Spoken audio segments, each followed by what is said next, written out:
Anytime. Hello. Welcome. Nice to see everyone here. So, as Jim mentioned, the theme of this workshop is alignment and letting go.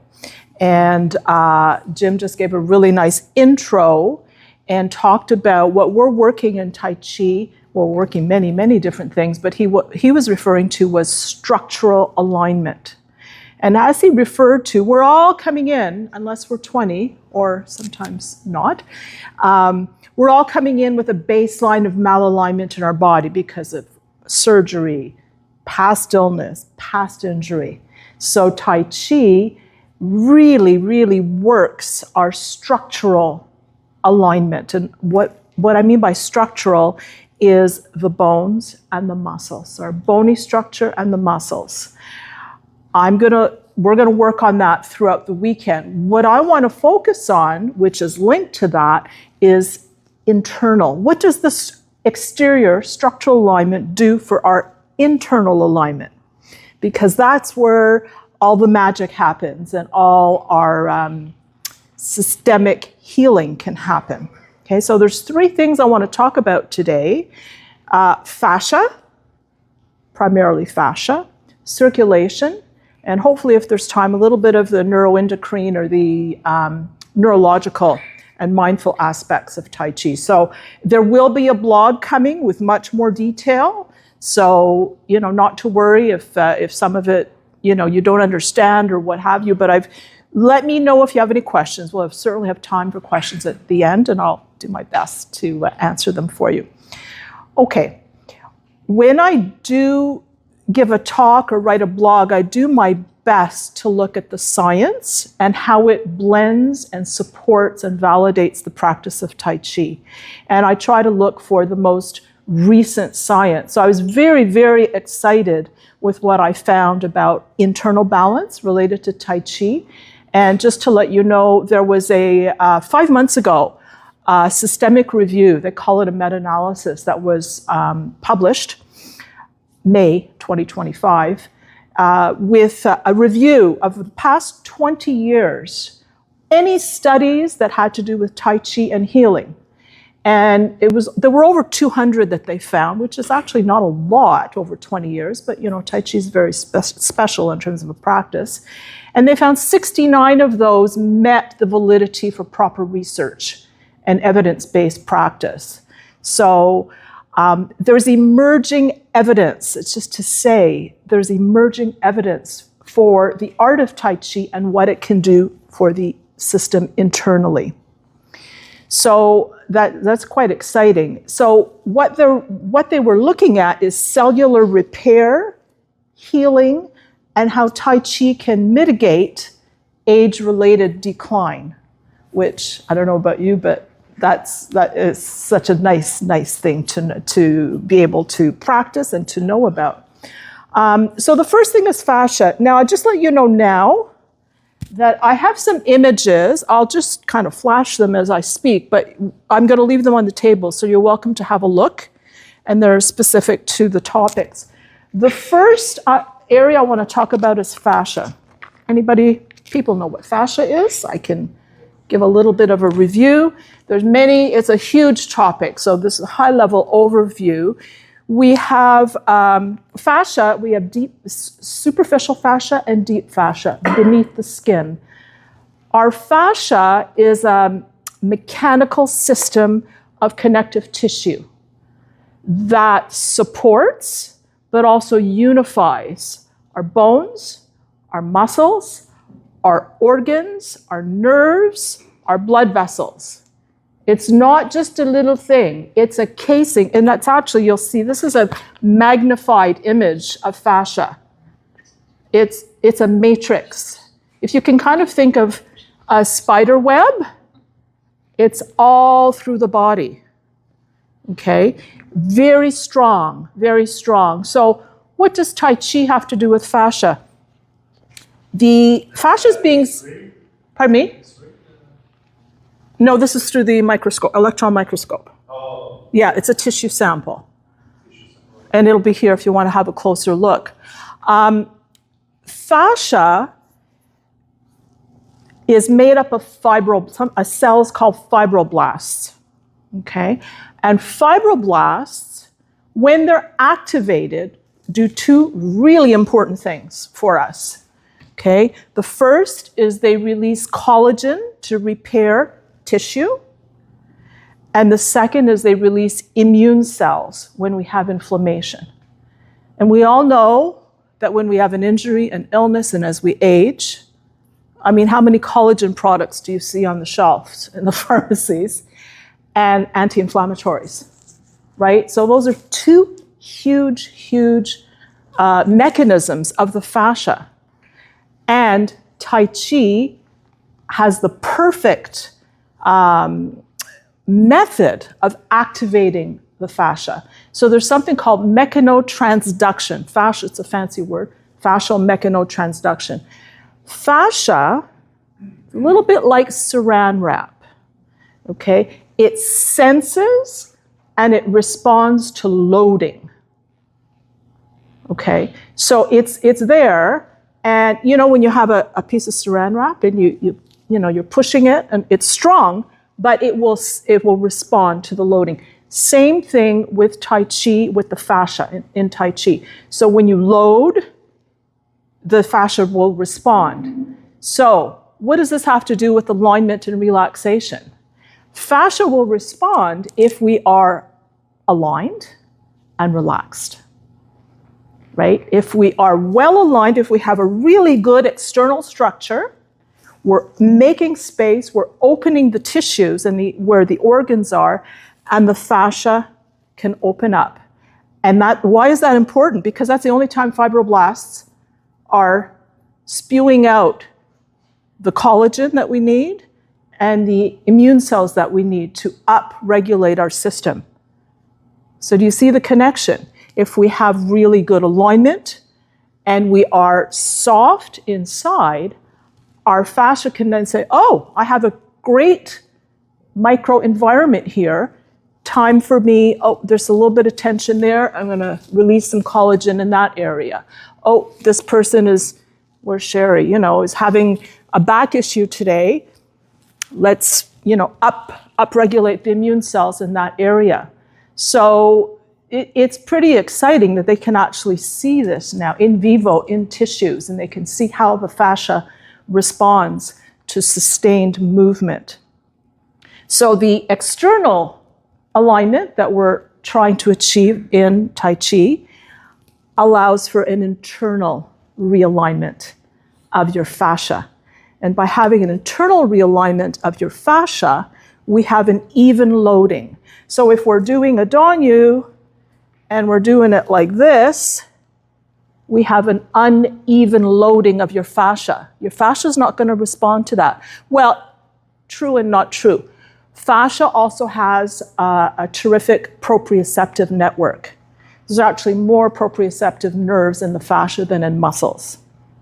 So your fascia will hopefully, if you listen to your body, your fascia is talking to you and it's saying, oh, you're way too much on that side. Get yourself over. Or this is sore. Why is it sore? Oh, so the proprioceptive quality of fascia helps us to realign the structure of our Tai Chi. Does that make sense? Making sense? Okay. So the loading is balanced. This is the internal balance I wanted to talk about. So the external alignment helps the balance of the internal environment so that these beautiful cells can be released and help us to heal.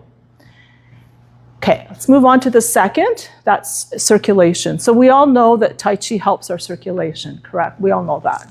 We feel warm, we feel good, we've got flushed cheeks, a nice glow. But what I wanted to talk about and I wanted to look into is what's in the blood. What elements are there in the blood that help us? So, of course, we have more oxygen, we have the nutrients. But a very recent study, again, just published, it was a small sample size, so the researchers are always a little bit careful, but it's out there, that Tai Tai Chi practitioners of over 1 year, and it was a proper study because they have a randomized control trial of people who've not done Tai Chi and those who've done Tai Chi. Tai Chi practitioners of over a year, which is not really long, over a year, have a substantially increased stem cell called D34 plus. I was like, what? Do people know what stem cells are? I'll talk a little bit about that. And I have an image, I have some images here of stem cells. Stem cells are like baby zero cells. They're fresh. They're just born. And stem cells, they're unspecified. They have the ability to differentiate into whatever kind of cell your body needs. And the most stem cells are in our bone marrow, right? You've probably heard of people having bone marrow transplants. Okay, it's because of the stem cells in there. Our heart, our brain, our gut, nerves, muscles. Those are where most of the differentiated stem cells are. So can you imagine you are increasing your availability of stem cells if you do Tai Chi more than 1 year? That's really big, guys. Really, really big. People pay millions of dollars in the States. This study was conducted at Stanford University, and stem cell transplants are part of the new science now, and it's very, very expensive. And we can do Tai Chi and just let it happen. I see that stem cells are like a research for cancer. Yes, yes, yes, yes. It is, and you'll see it here, and I'll touch on that in a minute. The scientists who did this particular research, because stem cells are involved, they are postulating that telomeres, and I'll explain what that is. Telomeres, so we have our cell, and we have the nucleus in the middle of the cell, and then we have our chromosomes. We have our 23 chromosomes. And at the end of the chromosome, we have these little things called telomeres. And as we age, naturally, those telomeres shorten. Okay, it's a sign of, aging. But they're postulating, because we have these fresh stem cells circulating, that likely Tai Chi can help to increase the telomere length of our DNA. So that's also super, super exciting. So imagine, the research that will come out in the next 1 or 2 or 5 years. I mean, more and more, the more I research, there's more coming out now. 20 years ago, there wasn't very much scientific research, but there certainly is now. So there's a nice little picture of the telomeres here. So this is for you as well. Okay, so we talked about fascia. We talked about the blood and the stem cells that we are creating by doing Tai Chi. The last thing I want to talk about is the neuroendocrine response, or the mindfulness aspect of Tai Chi, and how is that activated. And I'll just touch on that, because I think a lot of you are already aware of that. We have our parasympathetic and sympathetic nervous system, right?